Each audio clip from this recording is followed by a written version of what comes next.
What we need is not more medication, but more education, because the best prescription is knowledge.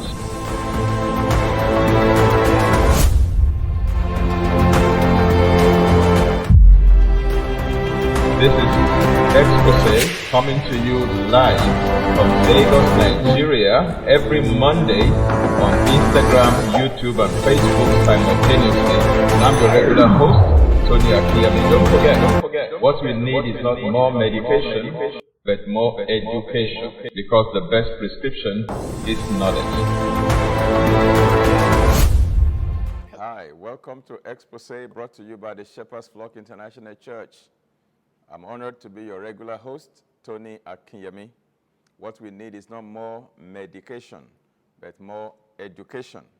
And that's why we're getting educated about the causes of disease and the actions that we all need to take in order not to be victims of these things. So today we continue from where we left off last week. First of all, permit me to congratulate you that this year is progressing again. 1 month is already behind us. God has been good to us. God has been faithful to us. He has kept us. He has preserved us. And he who began the good work in us will complete it until the day of Christ, in the name of Jesus Christ.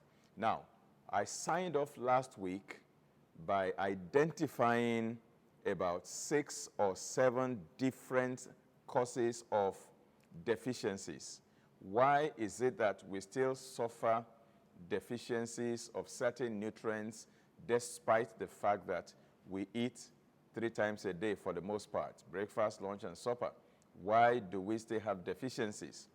1 is because of our cooking methods, food preparation methods. 2 is because of our food processing methods. 3 is because of our modern day agricultural methods. 4 is due to mono diets or restricted diets, where people are not ready to explore many options. They want to stick with one particular type of food. That's the one they like and love to eat. And 5 is because of, in some people, poor digestion. Their digestive system has been so compromised, they can no longer digest their foods properly. So they need some kind of assistance to enable them digest their food properly. 6 is poor assimilation of nutrients or malabsorption. Again, these people have a poor capacity to absorb nutrients from their digestive tract for one reason or the other. And 7 is the reason of toxicity. When people are toxic, their cells are so loaded with toxins that there is no room for nutrients to go in.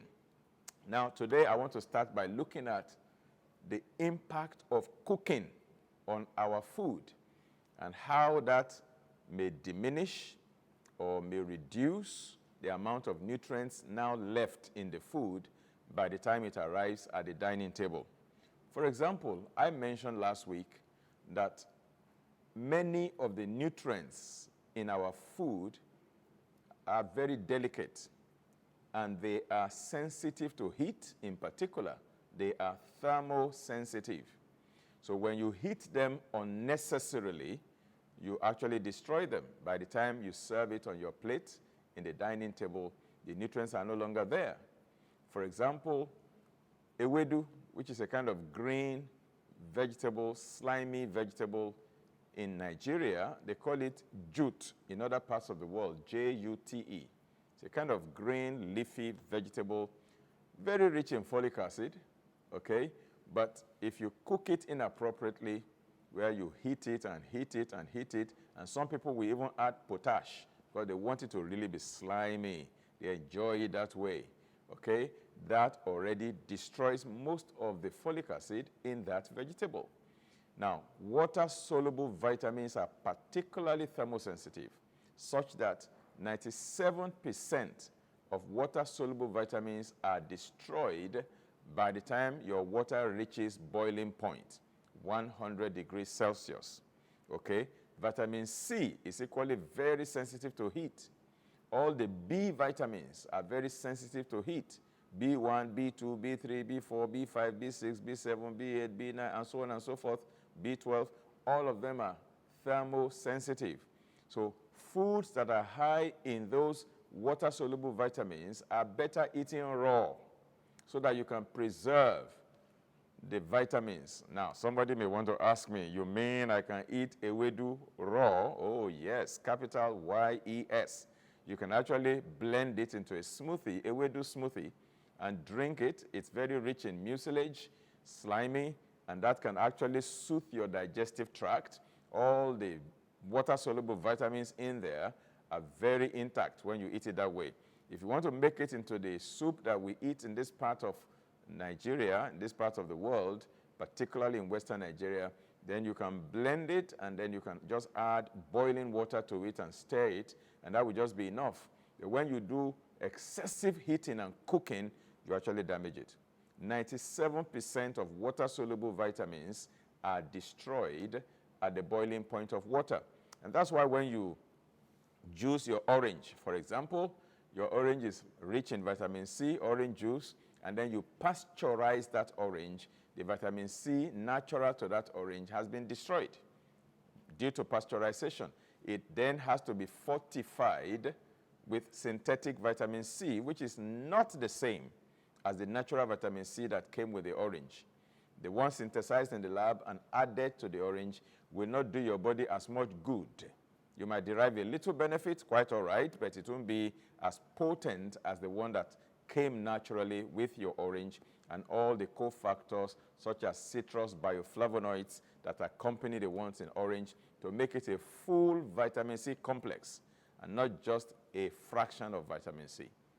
All right, the same thing when you eat foods that are rich in any other vitamin for that matter, particularly the water-soluble vitamins, make sure heat application is 0 or minimal. If you take your food that way, you get the full complement of all the water-soluble vitamins, and you're not likely going to be deficient in them. Okay, now when it comes to the fat-soluble vitamins, vitamins A, D, E, and K, those vitamins are fat-soluble vitamins. If you eat foods that contain those vitamins, you need to accompany them with a little fat in order for your body to be able to absorb them. That's why naturally you find those fat-soluble vitamins always present in fatty foods. You find them in fish, for example. You find vitamin D, vitamin E in fish. You find them in nuts. You find them in foods that are fatty, like coconut, like avocado. That's where you find the fat-soluble vitamins. They are usually naturally existing in nature in the presence of fat and oil because they are fat-soluble, and those oils and fats are needed for them to be absorbed in your body. They are equally sensitive to heat, but they are not as delicate as the water-soluble vitamins. Whereas 97% of water-soluble vitamins are damaged at the boiling point of water, only 44% of fat-soluble vitamins are destroyed at the boiling point of water, which is 100 degrees Celsius. Another thing you need to do to maintain mineral balance in your body, that you don't become deficient in some of these things, is to eat most of your food raw and to avoid, adding refined salt to your cooked food. Instead, use unrefined sea salt or Himalayan salt that has not been refined. So all the minerals and trace minerals, 72 to 84 of them, are still present.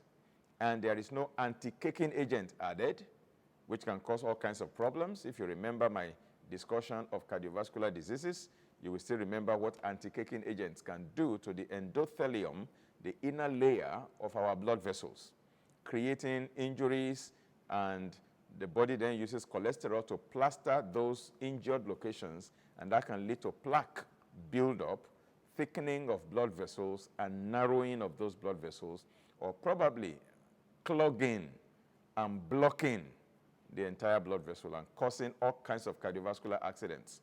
All right? So adding salt during cooking will alter the mineral profile of your food. That can increase the amount of sodium on the one hand in your body and decrease the amount of other minerals and trace minerals in your body, thereby creating imbalance, and that can cause any kind of symptoms or disease process in the body. Don't forget I said there are 3 scenarios that can exist when it comes to nutritional factors.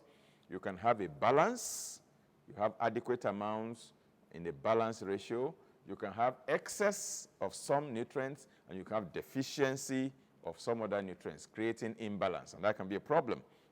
And then nutrients can also leach into the water you use to cook your food, and when you throw away that water, you are throwing away minerals at the end of the day. So you have to learn how to cook. Maybe when you are boiling your yam, you have to leave the skin. If you are boiling your potato or baking your potato, you leave the skin in the jacket. So you cook it with the skin. The skin will lock in all the nutrients inside so they don't leach into the water. It is after you finish cooking, then you use your knife to peel the skin if you have to peel it. For the potato, if you wash the skin very well, you don't even have to peel. Eat the potato skin along with the potato, whether it is Irish potato or even sweet potato. The skin itself is a warehouse of nutrients, loaded with fantastic nutrients. So you eat the potato in the jacket, and that gives you the full complement of nutrients that God in his wisdom loaded into that potato. Then proteins are also damaged during cooking. So even though you may be eating good protein, particularly plant protein, but you have damaged it before you cooked it, of course you can't eat animal protein raw. You have to cook it or bake it or roast it or do 1 or 2 things to make it, digestible before you begin to eat them. All right, so that is the impact of cooking or food preparation on our food and how it leads to deficiency. Don't go away. I'll be back shortly to continue this conversation, and we will be examining, when I come back, the impact of food processing on our food that leads to deficiencies and the consequences of deficiencies. This has been Exposé. I'll be back shortly. Don't go away. I believe you've been having a terrific time with me on Exposé with Tony Akinyemi. We have great resources that will bless your life available to you on healthy living and many other life subjects. We have various platforms where you can obtain materials for your blessing. You can obtain some of our work, our books, particularly on Amazon.com. How to Regain and Retain Your Health is a book title that I highly recommend. It's available in digital format, Kindle edition, as well as in printed version. We also have juices and smoothies for healing, health, and pleasure. You can also find these items at another website, familabooks.com, F-A-M-I-L-A books.com. And for those of you who are in Nigeria, you can reach us at the Shepherd Store, 18 Shogunle Street, off Mobolaji Bank Anthony Way, behind SFS Place, to get our materials. We have over 600 recorded audio CDs, DVDs, VCDs, and MP3s on various subjects. All these things that I teach on Exposé are already available in their complete format. How to reverse hypertension naturally, how to reverse diabetes naturally, how to reverse arthritis naturally, and many other wonderful titles. I encourage you to visit this website, Amazon.com, familabooks.com, or TSF bookstores in Ikeja, Lagos, Nigeria, and you will be blessed reading those materials and sharing them with your friends and family. Thank you once again. God bless you. All right, welcome back. This is Exposé. I'm your regular host, Tony Akinyemi. What we need is not more medication, but more education. The best prescription is knowledge. To be informed is to be transformed. To be uninformed is to be deformed. Right now, we're looking at the causes of disease on the natural plane, and we're looking at 7 major factors that can contribute to the development of disease and progression of disease, the worsening of disease, and that can prevent disease reversal. And the first one we're looking at is the issue of deficiencies. When the person is deficient in the nutritional factors required for your body to live biologically, then your body can begin to fall apart and things can begin to go wrong. So we want to understand this concept very well so that we prevent deficiencies in our lives. Now, we have looked at the things that cause deficiencies. One is when a person is not eating a balanced diet. Another is when a person is eating food that has been damaged before being eaten. How do we damage it? Through the cooking methods that we put those food items through before they arrive at the dining table. Now, I want to look at next at the impact of food processing. Normally, some of our food are taken from the farm and they are taken to the factory and they are processed in the manufacturing plant and they are now packaged in tins and cartons and they are headed for the supermarket, and that is where we now go into the grocery stores and we begin to buy all this dead food lying in state on the supermarket shelves, and we bring them home to eat them. Now, when we eat those kind of foods, we are eating foods that are basically deficient for the most part, or at the very best, they are fortified with synthetic minerals or vitamins, which may not do exactly the same job as the natural vitamins that exist in nature. And so, what is the impact of food processing on our food, and how does that create deficiencies and deficiency syndrome in our body? First is that during food processing, certain delicate nutrients are equally damaged, just as the same way that some delicate nutrients are damaged during cooking. I mean, I have visited a few factories where they process food and make beverages and make packaged foods and what have you. And what I saw, wow, some of the ovens that they use and the kind of heat that they subject these things to, I mean, even the whole human being will roast into suya.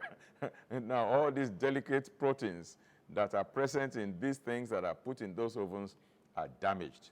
And certain nutrients are also deliberately removed during food processing for various reasons.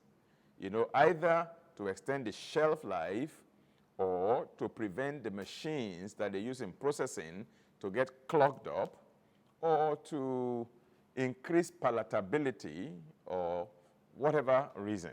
But they deliberately remove some beneficial nutrients from the food that God has given to us in the garden. The moment they arrive in the factory, they take this one out, take that one out, take that one out, throw them away, or use them to feed animals. And then the barren one that is left is the one they will now flavor it and package it and color it, and then they will now send it to us in the supermarket, and we pay through our nose to buy them.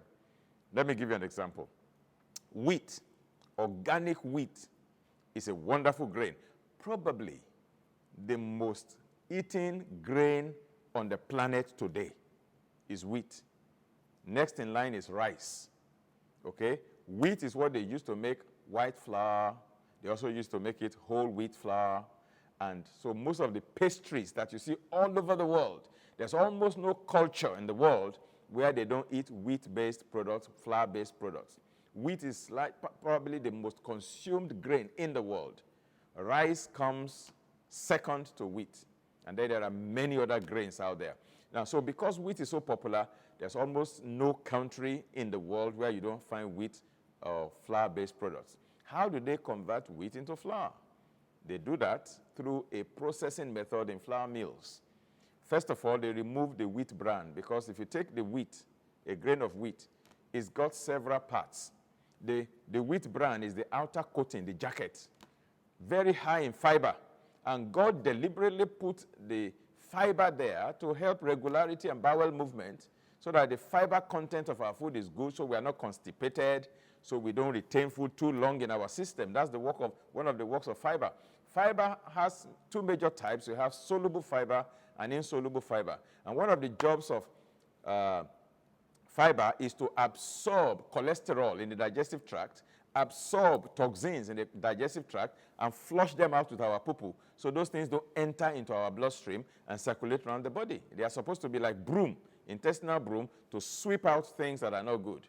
But that wheat bran, the fiber, is removed from wheat before it is processed into white flour. That's why I said some nutrients are deliberately removed, apart from the ones that are damaged due to the processing methods, particularly application of heat. But there are some that the manufacturers, the food processors themselves, take them out. We don't want it here, for whatever reason.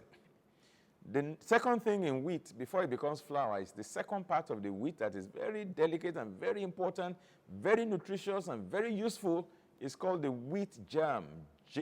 G-E-R-M, germ. germ, G-E-R-M, wheat germ. Wheat germ is that small fatty substance. Now, if you're familiar with eating corn, if you roast your corn or boil your corn and you are munching, you are biting from the cob and eating it, you see one tiny, small, tiny yellow things like that. That is the corn germ. So you can imagine what the wheat germ will be. Now, if you plant a seed of corn, it is that germ that will spring forth into the leaf and become the plant and grow out like that. So the wheat also has its germ. That wheat germ has a lot of fat and oil. That is where you have the fat-soluble vitamins, particularly vitamin E. It is very rich in vitamin E. Now, before they turn wheat into flour, they remove the wheat germ. Why do they remove it? Because if they mill the wheat, if they grind it and blend it and mill it into powder, the fat in the wheat germ will make it to be gumming together. It will even be gumming the machine. They have to stop the machine and clean it out and restart it again. But if you are familiar with how they work in factories, once the machine starts, they may not stop it for one whole year. Keeps running. That's why you have shift workers. One person will come and do 8 hours. Another person, the next shift workers will come in and do the next 8 hours. Another one will come and do the next 8 hours. It must not stop for days, for weeks, for months. Whenever they stop the operation of the machine, they want to either service it or turn around maintenance, or they want to clean it up or do something or repair if there is a damage or something like that. So in order not to keep it clogged or stop working, they have to remove that fatty substance in the wheat germ that can glue and gum the whole thing together, so that the flour can be free-flowing. It will not be lumping together and sticking together. So the wheat germ is gone. So the wheat bran is gone. The wheat germ is gone. So you have what is left is the endosperm. Okay, that is essentially just carbohydrates. So you don't have fiber. Fiber is carbohydrate, but indigestible carbohydrate because it does its own job. You don't have the fiber there anymore. You don't have the wheat germ there anymore. So because the wheat germ is gone, there is no fat and oil there anymore. There is no fat-soluble vitamins there anymore. Okay, so all you have is just carbohydrate. That carbohydrate is what they mill. They grind it and grind it into powder, and then it doesn't look too white enough. So they have to go ahead and bleach it to make it white. Very appealing to sight. When you look at it, it looks so good. That's why they call it white flour. If they didn't bleach it, it will look dirty white, not pure white, dirty white. And human beings, we are funny. Say, oh, this doesn't look nice. We always look for what appeals to our eyes and what appeals to our taste bud. Those are the two major things that define or help us to make our food choices quite often. The nutritional value of the food usually doesn't count for many people. But that's the most important thing, after all, the nutritional value. Taste only comes second. Sight, for me, is third. The number one is nutritional value. Nutritional value. How does it nourish my body? How does it support my health and wellness and well-being? How does it help me to prevent disease? How does it help me to reverse disease? That's the first critical factor in anything that I eat or ingest. Number two, does it taste nice? Do I love it? Do I derive some enjoyment, some utility when I'm eating it? Do I enjoy it? That's the second critical factor. The third one is, does it look nice? Is it presentable? Do I like the sight of what I'm seeing? Sight is the least important. If not, how come, those who have visual impairment will then not be able to choose what to eat if sight were the issue?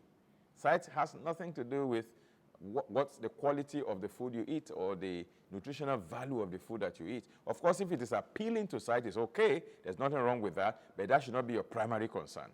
All right? So we find that some nutrients are deliberately removed. And by the time they now mill this wheat into flour and bleach it, you find out that it's just almost like cardboard paper ground into powder that you have right there.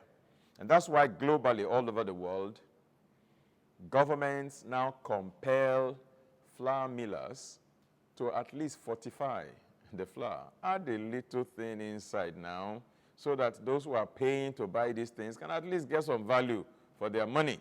They have to force them, as it were, through legislation in some countries, for them to add a little vitamin, a little mineral here and there. Otherwise, the food had been completely damaged, destroyed, because of all the things that they removed. God put all those things together as a combo. It's a complete food. But now we remove this, we deplete it of this, we remove that, and what we have left is no longer complete food, and it doesn't meet our nutritional needs, and then we begin to suffer deficiency.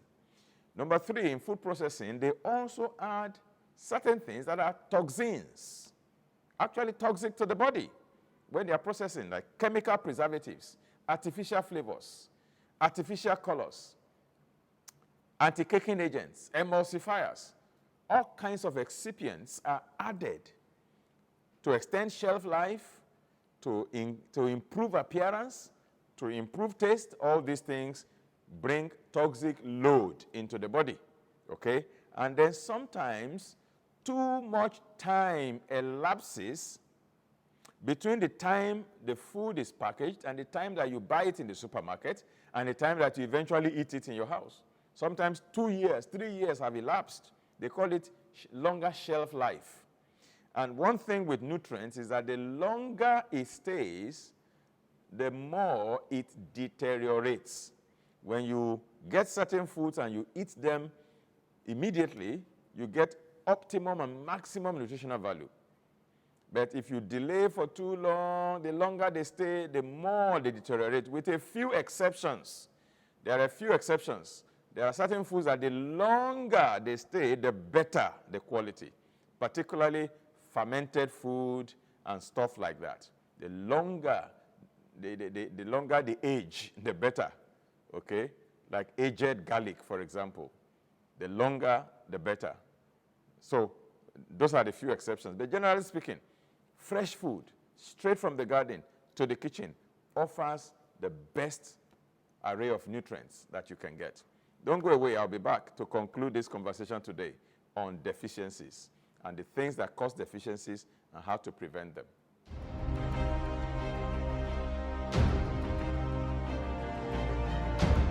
Life is a game board.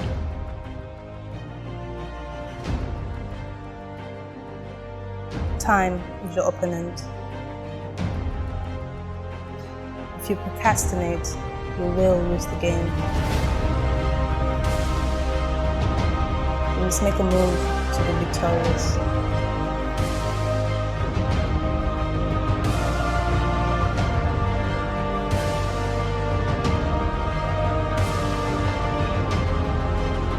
And that move is synergy.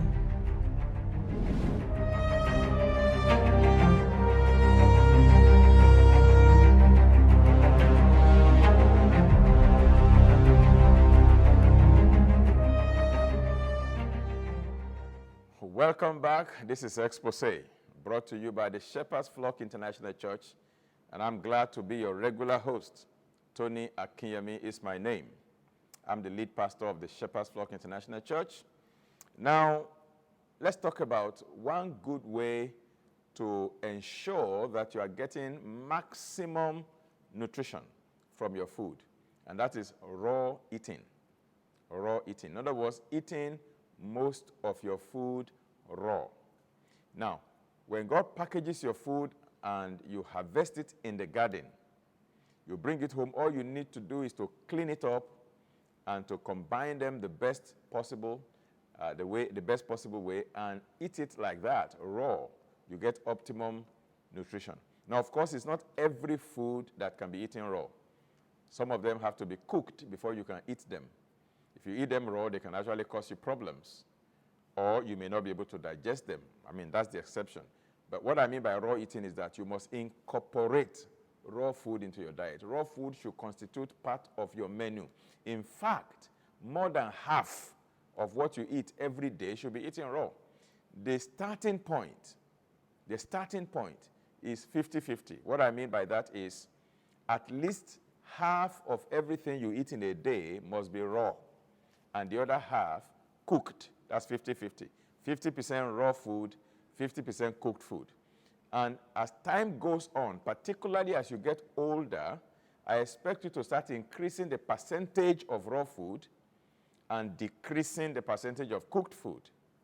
Maybe 60% raw food, 40% cooked food, or probably 70% raw food and 30% cooked food. So what should constitute your raw food? Raw vegetables in the form of vegetable salad. You must always eat a salad before your cooked food. Or you juice your vegetable and drink them in the form of vegetable juices. And that's why it's a good idea to own a juice extractor in your kitchen. So you can juice carrot and savor the taste and the nutrition you find in carrot juice. You can juice your beetroot. Wow, it tastes so nice. You can juice your tomato. You can juice, green leafy vegetables. You can juice all the edible vegetables and drink the juices. That's a second way to incorporate raw food. So you make them into salad, you eat them like that, you juice them into juices. Now, preferably the vegetables, not the fruits. Don't juice most of your fruit. You can take fruit juices, occasionally, but more of vegetable juices. Fruit juices will include orange juice, pineapple juice, watermelon juice, apple juice. All those are fruit juices. Be very minimal with those ones. Don't drink too much of those. Eat them whole, preferably. Your fruits should be eaten whole, preferably. Occasionally for social drinking, maybe you have a party, your children's birthday party, or your own birthday party, or wedding reception, or you're having special occasion, Thanksgiving, Christmas, Easter, or whatever. And you can make, fruit juices, apple juice, watermelon juice, pineapple juice, and just for social drinking. But for day-to-day drinking, vegetable juices are better, okay? Now, you can also make smoothies. That's another kind of raw food. You take avocado pear, you take banana, you take tiger nut milk, you can add carob powder, you can add some turmeric, some ginger, some garlic, wow, and blend them together. So add some coconut oil or some olive oil or flaxseed oil to get some omega-3, and then you drink that for breakfast. That's smoothie, that's raw food. Then you can make nut milk, tiger nut milk, coconut milk, almond milk, sesame seed milk, cashew nut milk. All of these are raw foods. And by the time you take smoothie in the morning, you take half of your lunch vegetable salad, and then your cooked food the other half of your supper vegetable salad, and the other half cooked food. You have already eaten more than 50% raw food in a day. That's what I mean by raw eating. Start with 50% raw food to 50% cooked food, and then gradually increase to 70 to 75% or thereabouts raw food, and only about 25 to 30% cooked food. I've talked about liquefied food. It's a great way to get raw food into your body. Vegetable juices, fruit juices, smoothies, nut milk, or blended salad. When you liquefy your food through blending or juicing, you actually increase absorption. You accelerate digestion because it's like pre-digested food. Part of the digestive process has already been handled by your blender or your juicer, and your body handles the rest. So absorption is very rapid, okay, and that makes it therapeutic. So to nourish your body properly, you need to do the following. Number one, eat more raw foods. Make raw foods part and parcel of your daily menu. Number two, adopt proper cooking methods. Cook your food in such a way that you don't damage the food. If you damage the food, you don't get maximum nutrients. Number three, incorporate liquefied foods in the form of juices and smoothies, as well as nut milk. Number four, eat organic where possible. Avoid genetically modified foods by all means. Avoid them. And finally, supplement. This is how to prevent deficiency. Don't forget that is. These are the things that cause disease at the natural level: deficiency, abuse, toxicity, injury, infection, sedentary living, and stress. And we're looking at the first one, deficiency. And how do you prevent deficiency?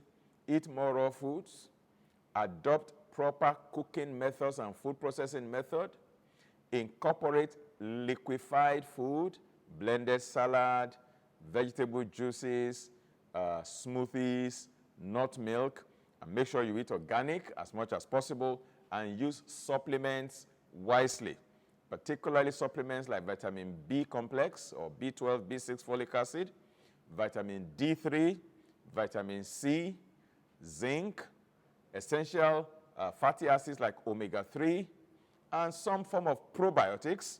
And if you have a compromised digestive system, you can use some digestive enzymes, okay, like pancreatine. Pancreatine is a product that contains digestive enzymes for fat digestion, carbohydrate digestion, and protein digestion. It's called pancreatine. It has it's a multi-enzyme product. Another one is called digestitol. And then you can use substances like bioperine or black pepper, which contains piperine, which is a nutrient absorption enhancer.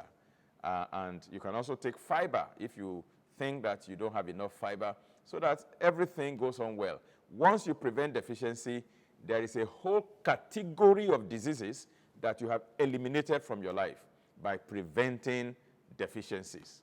Thank you for being with me on this episode of Exposé again. And don't forget, what we need is not more medication, but more education. And the best prescription is knowledge. And that's why it's my passion to give you the knowledge that you need in order to be in control of things under God, to prevent diseases in your life and in your family. Once again, thank you. God bless you. I look forward to seeing you during DIS 2021, Divine Impact Summit. It promises to be a life-transforming experience. If you haven't registered up to now, please go ahead and register. We will send you details on the links for you to follow us and be blessed. Thursday, February 11, Friday, February 12, Saturday, February 13, and Sunday, February 14.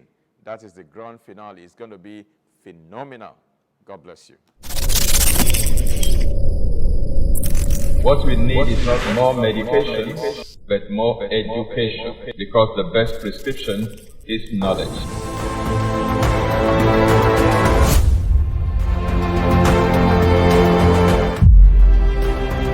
This is Exposé coming to you live from Lagos, Nigeria, every Monday on Instagram, YouTube, and Facebook simultaneously. And I'm your regular host, Tony Akinyemi. Don't forget, what we need is not more medication, but more education, because the best prescription is knowledge.